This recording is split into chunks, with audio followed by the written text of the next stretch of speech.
बिस्मिल्लाहिर्रहमानिर्रहीम।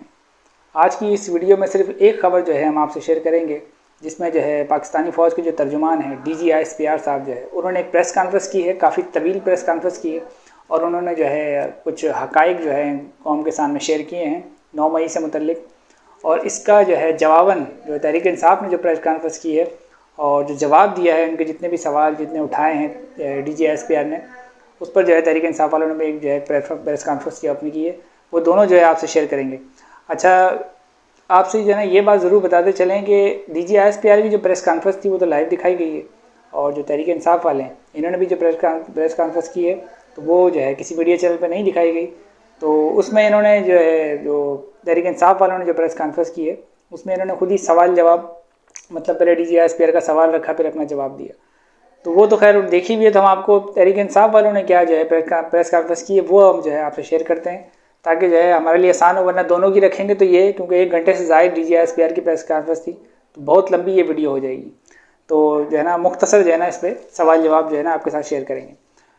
पाकिस्तानी फ़ौज के तर्जुमान DGISPR मेजर जनरल अहमद शरीफ ने 1 घंटे से ज़ायद तवील प्रेस कॉन्फ्रेंस की, जिसमें बॉर्डर सिक्योरिटी और तहरीक इंसाफ और 9 मई से मुतल्लिक तफसीलन बात की गई और इंतहाई अहम सवाल भी सामने रखे गए। DGISPR की मुकम्मल प्रेस कॉन्फ्रेंस तमाम मीडिया चैनल पर लाइव शेयर की गई, जो मैं अभी आपको बता रहा था, जिसके जवाब में पाकिस्तान तहरीक इंसाफ के तर्जुमान समेत कई रहनुमाओं ने प्रेस कॉन्फ्रेंस की, जिसको पाकिस्तान के किसी भी मीडिया चैनल ने नशर नहीं किया गया। तो इसलिए दूसरी साइड का जो है हम आपको बता रहे हैं कि उन्होंने क्या किया। PTI के तर्जुमान रऊफ हसन ने DGISPR की प्रेस कॉन्फ्रेंस पर तबसरा करते हुए कहा कि DGISPR ने कहा कि 9 मई की तहकीकात करनी है तो 2014 के धरने की भी तहकीकात की जाएं, पार्लियामेंट पर हमले और PTV पर हमले की भी तहकीकात की जाएं। जिसके जवाब में तर्जुमान, मतलब ये खुद ही उन्होंने पहले सवाल रखा और फिर उसको खुद ही जवाब दे रहे, जिसके जवाब में तर्जुमान PTI रऊफ हसन ने कहा कि मुनासिब मुतालबा है, ज़रूर कमीशन बनाए और साथ ही इसी कमीशन में इमरान खान पर कातिलाना हमले, सहाफ़ी अरशद शरीफ के कत्ल और ज़िले शाह के कत्ल की भी तहकीकात करवाएं। मजीद बुरा ना लगे तो मौजूदा गंदम स्कैंडल की भी तहकीकात करवा लें। तो ये अच्छा, इसमें मैं आपको ये बता दूं, अभी थोड़ी सी और आपसे जो है ना खबरें शेयर करेंगे, लेकिन ये जो भी आपसे जो है ना जो तहरीक इंसाफ की तरफ से जो इनका जो रद्द-ए-अमल आया है उस प्रेस कॉन्फ्रेंस का DGISPR की, तो वो कुछ जो है उनका ऑफिशियल ट्विटर अकाउंट से जो ट्वीट्स किए गए, कुछ रऊफ हसन और जो दीगर रहनुमाओं ने जो बयान दिए गए हैं, उनको मैं सबको जो है ना मिक्सअप करके आपके सामने पेश कर रहा हूँ, क्योंकि फिर यानी बहुत तवील वीडियो हो जाएगी। तो बस यानी इस तरीके से कि भाई PTI की तरफ से क्या जवाब आया, बस उस तरीके से किसने की जवाब दिया वो एक अलग जो है लंबा वाला मसला हो जाएगा। तो आपको डायरेक्ट जो है ना तहरीक इंसाफ की तरफ से जवाब जो है ना वो आपको बताया जाएगा। अच्छा, आगे जो है DGISPR ने कहा है कि 8 फरवरी को 47% टर्नआउट था, इलेक्शन की बात हो रही। इसमें से मखसूस सियासी जमात को कुल आबादी का 7% वोट पड़ा। मतलब मखसूस सियासी जमात मतलब तहरीक इंसाफ की बात हो रही है कि भाई 47% टर्नआउट और जो है ना इनको जो वोट पड़ा वो तो 7% है। अच्छा, जिसके जवाब में PTI का कहना है कि PTI को बगैर किसी इलेक्शन मुहिम के धांधली ज़्यादा फार्म 47 के बावजूद कुल डाले गए वोट का 34% मिला, जबकि फार्म 45 पर तहरीक इंसाफ को डाले गए वोट का 70% मिला है। ये 7% वाली बात इतनी ही सच्चाई है, 7% वाली बात में इतनी ही सच्चाई है जितनी अफवाज पाकिस्तान का सियासत में दखल ना देने वाले मामले के अंदर सच्चाई है। यानी एक किस्म का तंज किया इन्होंने। अच्छा, आगे फरमाते तर्जुमान PTI के मजीद कहना था कि DGISPR ने मजीद कहा कि PTI के लिए सियासत की कोई हद नहीं रही, वो चाहते हैं कि पाकिस्तान माशी तौर पे नीचे चला जाए। जिसके जवाब में रऊफ हसन ने कहा है कि जजों और सियासतदानों के बेडरूम में कैमरे लगाने वाले PTI को हद ना समझाएं। काफ़ी सख्त जुमला ये। मैशियत का इतना ही दर्द होता तो अप्रैल 2022 में बैरूनी इशारे पर रिजीम चेंज ऑपरेशन ना करते। माशी तौर पर आज भी 2022 की बरामदात और तफसीलात ज़र का लेवल आज तक अबूर नहीं किया जा सका। मतलब इनका कहना है कि हमारे दौर में जो माशी हालात थे वो काफ़ी बेहतर थे और जो उस वक्त के जो आदाद शुमार है वो आज तक जो है ना उसको अबूर नहीं किया जा सका। अच्छा, रऊफ हसन का मजीद कहना था कि DGISPR ने अपनी प्रेस कॉन्फ्रेंस के शुरू में फरमाया कि प्रेस कॉन्फ्रेंस और सवालात को सिक्योरिटी इशूज़ तक महदूद रखा जाए। मतलब सामने साफ़ी भी बैठे थे, उनसे कहा था कि भाई जो सिक्योरिटी रिलेटेड मामला थे बस वहीं तक महदूद रखें और कोई सवाल दूसरा ना पूछें। लेकिन प्रेस कॉन्फ्रेंस में अगले 40 मिनट तक सियासी गुफ्तगू फरमाई, बल्कि जाली ऑडियो पर मबनी डॉक्यूमेंट्री भी चलाई जो तैयार करके लाए थे। यानी उन पर इल्ज़ाम लगा रहे हैं DGISPR पे तहरीक इंसाफ वाले। अच्छा, यही वो रवैया है कि जिसकी वजह से पाकिस्तान की आवाम इदारों के किसी भी बयानिए को सच नहीं मानते, और इसी का इज़हार 8 फरवरी 2024 को भी हुआ। DGISPR ने फरमाया कि अगर 9 मई की तहकीकात करनी है तो 2014 के धरने की भी तहकीकात की जाए, जिसे वो पहले फरमाया। पार्लियामेंट और PTV हमले की भी तहकीकात करवाई जाए, जिसके जवाब में तर्जुमान PTI ने कहा कि अव्वल तो अफवाज पाकिस्तान का 2014 के धरने से क्या ताल्लुक। एक सवाल पैदा किया उन्होंने, क्या आप इस वाक़े के फरीक हैं, ये भी सवाल खड़ा किया उन्होंने, या फिर ये मुतालबा आप अपनी कठपुतली PDM के बिहाफ पर कर रहे हैं। मतलब ये एक इल्ज़ाम वाली बात की। फिर हम इसकी भी शफाफ तहकीकात के लिए तैयार हैं, बस ये यकीन दहानी भी करवा दें कि तहकीकात करने वाले जजों के रिश्तेदारों को ना अगवा किया जाएगा और ना जजों के बेडरूम में कैमरे लगाए जाएंगे। फिर उन्होंने यानी जवाबन इल्ज़ामी जवाब दिया। अच्छा, आगे फरमाते हैं PTI के जो दूसरे रहनुमा हम्माद अजहर। PTI के रहनुमा हम्माद अजहर ने अपने एक बयान में कहा है कि जनाब DGISPR साहब, जब आप सियासी बयान देंगे और एक सियासी जमात को अपनी तनकीद का हदफ बनाएंगे तो फिर तनकीद का जवाब मौसूल करने का भी हौसला पैदा करें। आपकी आज की प्रेस कॉन्फ्रेंस बहुत सारे तजाद, मफरूज़ों और तासुब पर मबनी थी। PTI इसका भरपूर जवाब देगी, यह हम्माद अजहर साहब कह रहे हैं। अच्छा, PTI के तर्जुमान ने मजीद कहा कि जिस जमात को DGISPR ने सियासी इंतशारी टोला करार दिया, इसी जमात ने बगैर इलेक्शन मुहिम के, बगैर इंतखाबी निशान और तमाम तर धांधली के बावजूद 8 फरवरी को पूरे पाकिस्तान में सबसे ज़्यादा वोट हासिल किए हैं।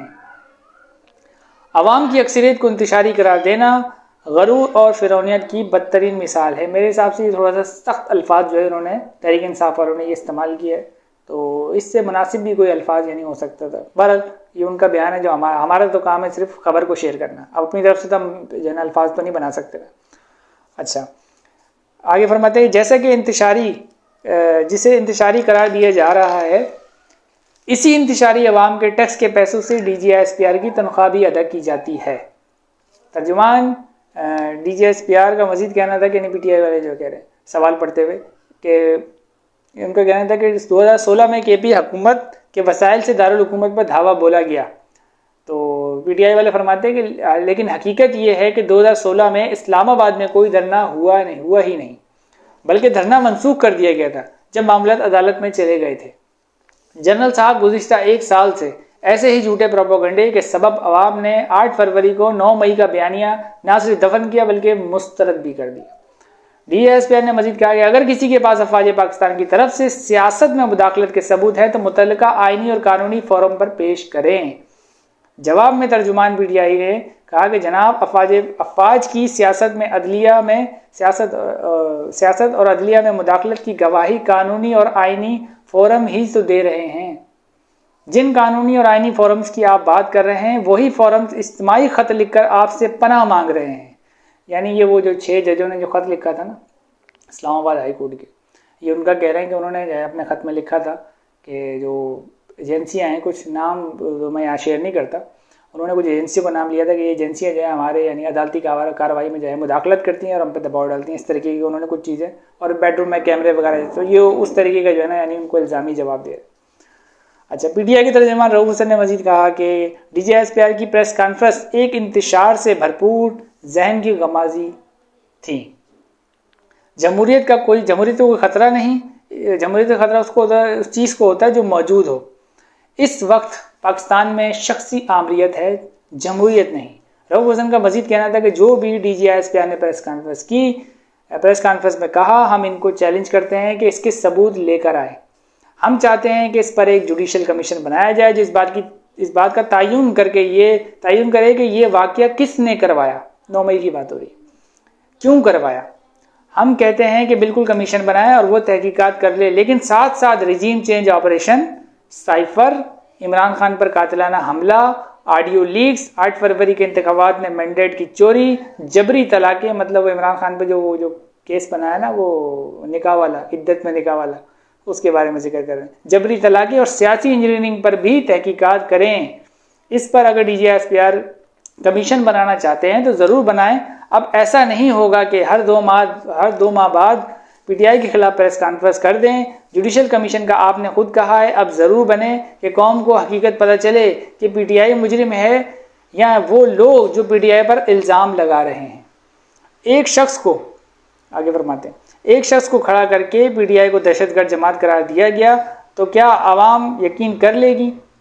हमें कहते हैं कि 7% नुमाइंदा 7% लोगों की नुमाइंदा जमात है, झूठ और गुमराह करने की भी कोई हद होती है।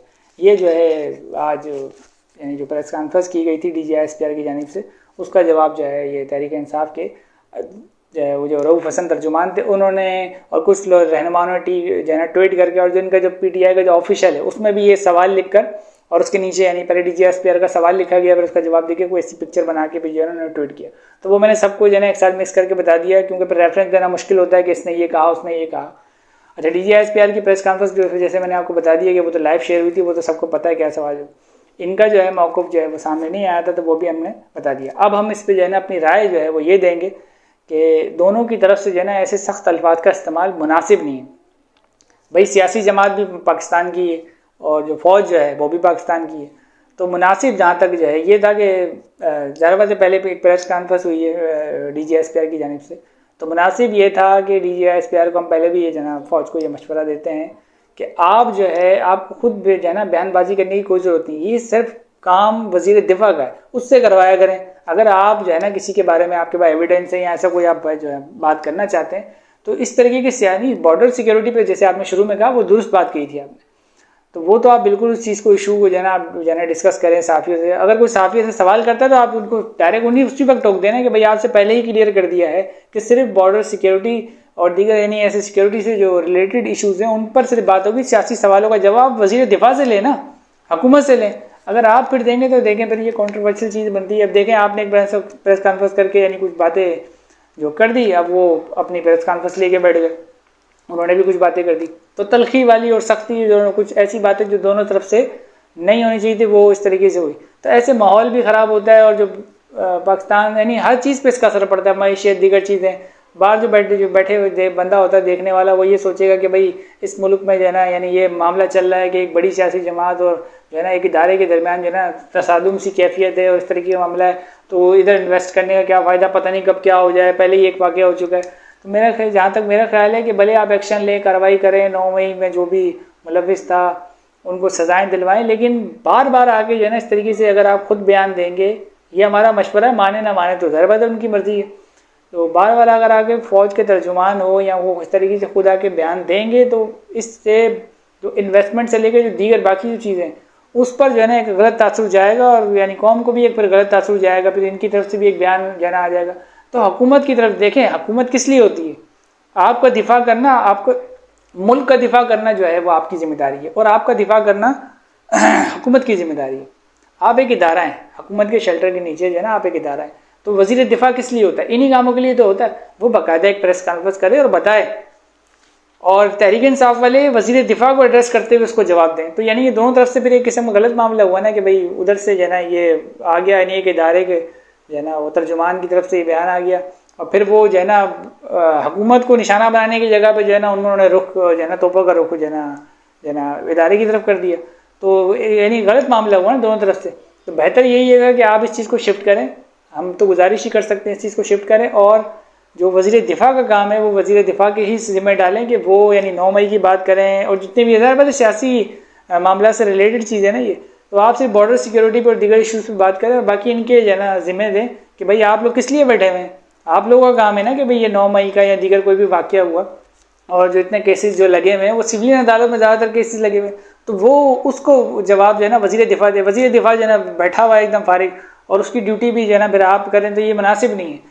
उसको उसकी ड्यूटी दें, वो उससे करवाएं कि भाई आप आगे आएँ, यहाँ तो वज़ीर दिफा को बिठाएं, आप भले खामोशी से बैठ जाएं, चले इतना कर लें, भले आप खामोशी से बैठ जाएं, ठीक है ना, या उसके साथ कोई मीटिंग कर लें, इस तरीके की अपने जितनी भी जो है ना आपकी जो हैंगी ऑब्जर्वेशन या बातें हैं और जो इख्तलाफ जो भी है वो उसके साथ शेयर करें, उसको बोले भाई आपने ये कौम के साथ शेयर करना है, तो ये मुनासिब रवैया होगा। और जहाँ तक रही सियासी जमात की जिसका नाम तहरीक इंसाफ है, तो वो भी फिर अगर जो है ना इसका जवाब देगी तो उसका रुख इदारे की तरफ नहीं होगा, हुकूमत की तरफ होगा। तो ये एक मुनासिब और यानी जमहूरी तरीका होगा कि ज़ाहिर बात है अपोजिशन की एक जमात है वो, तो वो हुकूमत को यानी जवाब दे, तो इस तरीके से ये मुनासिब है। लेकिन अगर कोई सियासी जमात किसी इदारे को जवाब दे, मिसाल के तौर पर सुप्रीम कोर्ट को जवाब दे रही है, FIA को जवाब दे रही है या फ़ौज को, यानी इस तरीके जवाब दे, तो ये तरीका मुनासिब नहीं होगा। अब यानी एक फ़र्ज़ करें कि कल को यानी FIA वाले जो है ना अपना कोई तर्जुमान वो कर लें या नैब वाले जो है ना अपना कोई तर्जुमान जो है ना और वो इस तरीके से गुफ्तगू करने लगे, तो फिर क्या होगा? फिर ये होगा कि सियासी जमातें जो है ना हुकूमत को छोड़ देंगी, यानी वज़रा बैठे हुए, वज़ीर दिफा बैठे हुए, वज़ीर दाखिला बैठे, इन सबको छोड़ देंगे, फिर FIA पर डायरेक्ट अटैक, नैब पर डायरेक्ट अटैक, इस पर अटैक। तो असूलन जमहूरियत का तो जो है ना वो यही है, और रोशन भी यही है कि जो तरीक़ाकार है कि जिसकी जो जिम्मेदारी है वो उसको पूरा करे।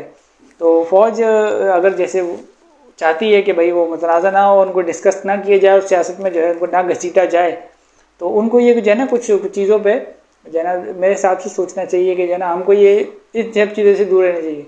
बाकी जो उनके मुतालबात हैं, जो जायज़ मुतालबात हैं, वो तो ज़ाहिर बात है दुरुस्त है ना, लेकिन उनको इम्प्लीमेंट भी कैसे करवाना है ये भी तो सोचें। इम्प्लीमेंट भी आपने इस हुकूमत से ही करवाना है ना, जो हुकूमत बैठी हुई है। तो आप इन पर जो है ना जोर दें कि भाई आप ये काम करें और इनसे सवाल करें। मिसाल के तौर पर अगर ये सवाल हुआ कि भाई अभी तक 1 साल हो गया, मतलब लोग भी तो बैठे हुए देख रहे हैं ना, 1 साल हो गया और 9 मई की जो किसी बंदे को सज़ा ही नहीं हुई, और जो है ना 1 साल बाद जो है प्रेस कॉन्फ्रेंस में आज भी यही बात हो रही है कि भाई एविडेंस मौजूद है, सब कुछ मौजूद है, तो सज़ा क्यों नहीं हो रही जब सब कुछ मौजूद है? तो इस हुकूमत से पूछें ना, इस नकम्मी हुकूमत से पूछें कि भाई 1 साल हो गया है, ठीक है ना, आपको आए हुए भी आप फुर्ती दिखाए ना, चले एक निगरान हुकूमत थी वो इस तरीके से एड्रेस नहीं कर सकती, अब तो एक सियासी हुकूमत आई ना, तो आप आगे इस चीज़ को एड्रेस करें, आप जो है ना फैसला दें। मतलब कोई गिल्टी है तो उसको गिल्टी यानी करार दें कि भाई हाँ भाई इसने जो है ना ये हमला किया है, किया, फैसला दें, उसको सजा दें। लटका के रखा हुआ है ना, यानी पता चल रहा है कि भाई वो जिम्मेदार थे नहीं थे, पता नहीं क्या हो रहा है, यानी आवाम को जो अनफाम कह रहे हैं ना, आवाम कन्फ्यूजन फैलाई जा रही है। देखिए प्रोपोगंडा और सब चीज़ें जैसे DGI साहब ने भी कहा, बिल्कुल प्रोपोगंडा होता है, मैं इस बात को मानता हूँ, लेकिन जब हम जब ऐसी यानी कमज़ोरी दिखाते हैं तो प्रोपोगंडा होता है, अगर हम कमज़ोरी ना दिखाएं तो प्रोपोगंडा हो ही नहीं। अब जब हम इस तरीके के मामला रखेंगे कि भाई 1 साल हो गया, लोग जेल में पड़े हुए हैं, न चालान पेश हो रहे हैं, न सजाएं हो रही हैं, कुछ पता ही नहीं चल रहा है, और जब इस तरीके यानी इतना कॉन्फिडेंस से कहा जा रहा है कि वाज़ेह सबूत हैं और जो है ना इसमें कोई अभाम नहीं है, यानी अभाम ना होने का मतलब कितना यानी क्लियर हो गया कि कितने वाज़ेह सबूत होंगे 9 मई के, कितने वाज़ेह, यानी ये बोला गया है DGI के यहाँ से कि कोई अभाम नहीं है। तो जब कोई अभाम नहीं है, इतने वाज़ेह सबूत हैं, फिर वो सबूत के बिना पर उनके चालान पेश होने चाहिए जो लोग जो है हिरासत में, और उनको फिल फोर्स सजा देनी चाहिए ताकि कौम को पता तो चले कि भाई इन्होंने जुर्म किया भी है या नहीं किया हुआ। क्योंकि जब तक ऐसी पकड़ के रखा हुआ है तो मिसाल पे 10 साल और उनको पकड़ के रखें और सज़ा ना हो तो क्या फ़ायदा? तो कौम फिर यकीन करेगी कि भाई इन्होंने कोई जुर्म किया? कौम तो तब यकीन करेगी ना जब इनको सज़ा होगी कि हाँ भाई गलती की थी तो सज़ा मिल गई। पकड़ के रखेंगे तो फिर प्रोपोगंडा शुरू होता है, मतलब जब हम खुद कमज़ोरी दिखाते हैं तो प्रोपोगंडा तब शुरू होता है। तो इसी हिसाब से जो है ना हम यही मशवरा दे सकते हैं कि आप थोड़ी सी एफर्ट्स दिखाएं, और प्रेस कॉन्फ्रेंस में एफर्ट्स दिखाना कोई ज़्यादा कोई मुनासिब नहीं है, इससे कोई फ़ायदा तो नहीं होने वाला ना। अपना बयानिया कौम को दें, अपना बयानिया, और वज़ीर दिफा हुकूमत के ज़िम्मे भी तो डालें। हुकूमत भी देखें कितनी चला गई, जो है ना उनका काम है कि इस चीज़ को सियासी मामला को एड्रेस कर रहे हैं, उन्होंने भी फ़ौज पर डाला हुआ है। मेरे हिसाब से हुकूमत फ़ौज को गंदा कर रही है, ये मेरी राय कि हुकूमत फ़ौज को गंदा कर रही है। तो फ़ौज को जो है ना इस मामले में चाहिए कि वह हुकूमत के जो वज़ीर दिफा है उनका काम है आपका यानी दिफा करना। कोई भी ऐसी बात हो सियासी उनके जो है ना जिम्मे डालें कि आप जाके जो है ना इस चीज़ को एड्रेस करें और आप हमारी जो है ना दिफा करें, जो उनकी जिम्मेदारी भी है। और उसको वज़ीर दिफा इसलिए तो बनाया ना, वो इस चीज़ को वज़ीर दाखिला की जो जिम्मेदारी है उस पर डालें कि भाई वो मामला करें, और जो भी केसेस पे जिनको सजाएं नहीं हुई या जो है ना किसी के चलान पेश नहीं हो रहा है या 1-1 साल से लोग जेल में पड़े हुए, अभी तो पता ही नहीं कि जो है ना कौन मुलविस है कौन नहीं था, सजा ही नहीं हुई ना, तो कैसे पता चलेगा? अभी तक मुलजिम ही है और कितनी सुस्त रही जो है ना वो चल रही है इन्वेस्टिगेशन। तो इस सुस्त इन्वेस्टिगेशन का जिम्मेदार कौन है फिर? या तो वो निगरान हुकूमत या ये हुकूमत। तो फिर हम कैसे यानी अगर कोई दूसरा यानी थर्ड पार्टी प्रोपागेंडा करे या करे तो फिर लोग सुनेंगे ना उसकी बात। तो इस तरीके से मीडिया पे अगर हम ये कहेंगे कि भाई ये प्रोपागेंडा पे जो है ना कौम ध्यान ना दे, तो भाई आप कुछ एफर्ट्स भी तो दिखाएं। ध्यान ना दे तो आप एफर्ट्स दिखाएं, आप उन लोगों को सजाएं दें ताकि वो जल्दी जल्दी उनके केस भी हों, फिर वो अपने जो उनकी भी जो है अपनी जो है ना अपना प्रोसीजर के वो भी सेशन से सजा हो, फिर हाई कोर्ट जाए, सुप्रीम कोर्ट जाए, मामला ख़त्म हो। लेकिन मामला झूम का तूं लटका पड़ा हुआ, 1 साल हो गया, अभी तक पता ही नहीं चला कि इसको सजा हुई है इस मामले में। और यानी शायद एक आध को जानते हो, लेकिन बंदे कितने सारे हैं उनको यानी कुछ यानी इख्तिदाम हो उस चीज़ का। और जितनी भी सुस्त रवि जो दीगर मामला हुए हैं वो सारे गवर्नमेंट की तरफ से हुए हैं। अब हम ये इल्ज़ाम भी उस सियासी जमात पे तो नहीं डाल सकते कि भाई हमला भी आपने करवाया, मामला भी सुस्त आप, ऐसा तो नहीं है ना। तो ये जितनी भी सुस्ती है तो हुकूमत की तरफ से। तो ये जहाँ तक हम एक सियासी हमारी एक राय है कि जो हुकूमत है वो फ़ौज को इस वक्त जो है ना जैसे उनका तरीक़ेकार है कि वो आगे जो है ना उन्होंने किया हुआ है कि आप ही जवाब दें, उनका काम नहीं है। तो ऐसे तो आपको यानी गंदा करने वाली बात हुई ना, तो आप उनके जिम्मे डालें कि वो जो है ना खुद इस पर जो है ना तबसरा करें, कोई सियासी बात हो वो करें और सियासी सवालों के जवाब वो दें। और यही जो है हमारी राय है जो है फ़ौज के तर्जुमान जो हैं उनके लिए भी। और बाकी तो आप सब लोग जानते ही हैं फ़ौज के बारे में कि भाई जैसे उन्होंने अक्सर वो कहते हैं भाई फ़ौज है ना ISPR और दीगर ये फरमाते रहते हैं, आर्मी चीफ भी कहते रहते हैं कि भाई कौम फ़ौज से मोहब्बत करती है। तो मेरे हिसाब से बात कहने की भी ज़रूरत नहीं है कि भाई मोहब्बत क्यों नहीं करेगी। भाई फ़ौज और कौम अलग अलग थोड़ी हैं भाई, कौम के अंदर से ही जो है ना फ़ौज है ना, फ़ौज में जो भी बंदा है वो इस कौम के अंदर से ही है ना, कोई बाहर से तो नहीं आया हुआ। तो ये मोहब्बत तो बरकरार है, ऐसा कोई मसला नहीं है कि इसको यानी बार बार रिपीट किया जाए। बस अपनी जितनी भी जो सियासी गुफ्तगू वाले मामला थे वो हुकूमत पे शिफ्ट की जाए कि आप इसका जवाब दें जो उनकी जिम्मेदारी है, और ख़ुद इससे बचा जाए। तो देखना इंशाल्लाह एक दिन ऐसा भी आया कि फिर कोई फ़ौज को ना एड्रेस करेगा ना उन पर फिर इस तरीके से तनकीद करेगा जैसे मैंने आपको अभी ये बताया कि उनकी जवाबन प्रेस कॉन्फ्रेंस आई। बाकी मिलते हैं अगली नेक्स्ट वीडियो में, तब तक के लिए अल्लाह हाफिज़। पाकिस्तान जिंदाबाद।